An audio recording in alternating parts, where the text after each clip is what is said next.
More commonplace, but hardly less important, are other expectations of the President in this regard. He must not stint on the equipment and the provisioning of our armed forces. And if he errs, it must not be on the side of scarcity, but on the side of surplus. He must be the guardian of his troops, taking every step to avoid the loss of even a single American life. The American soldier is as precious as the closest of your kin, because he is your kin. And for his sake, the President must, in effect, say to the Congress and to the people, I am Commander-in-Chief. It is my sacred duty to defend the United States. And so I demand that you give our soldiers everything they need to complete the mission and come home safe.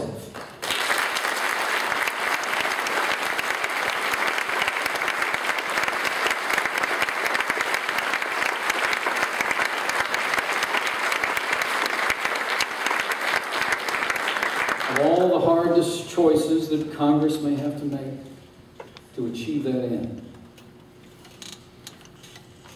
which one of these things alone or in combination is more terrible than the sacrifice of our children or the defeat of our nation? If in fulfilling this duty the President wavers, he will have betrayed his office. For this is not a policy, it is probity. And it is not an expedient artifact of my imagination. It is written on the blood-soaked ground of Saratoga, Yorktown, Antietam, Cold Harbor, Guadalcanal, the Pointe du Hoc, the Chosin Reservoir, Iraq, and Afghanistan, and 1,000 other places in our history in lessons repeated over and over again.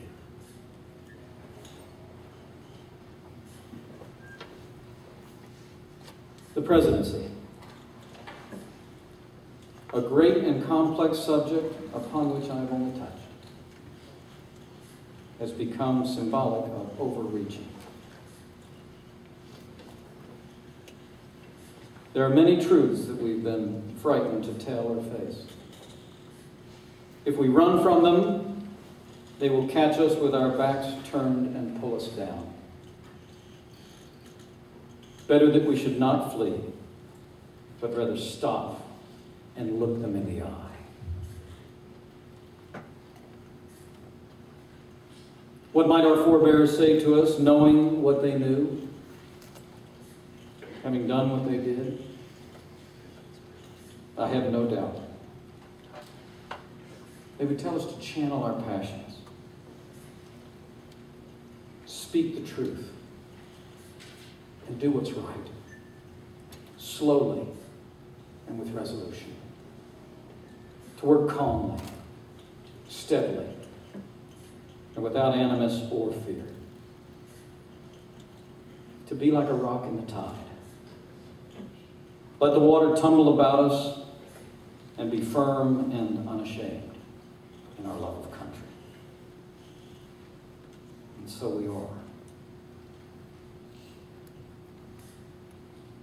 I see us like those in Philadelphia in 1776. Danger all around.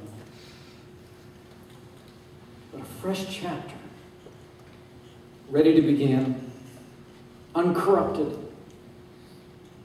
with great possibilities, and inexplicably, perhaps miraculously, the way clearing ahead. I've never doubted that providence can appear in history, like the sun emerging from behind the clouds, if only as a reward for adherence to first principles. As Churchill said, he must indeed have a blind soul cannot see that some great purpose and design is being worked out here below, of which we have the honor to be faithful servants.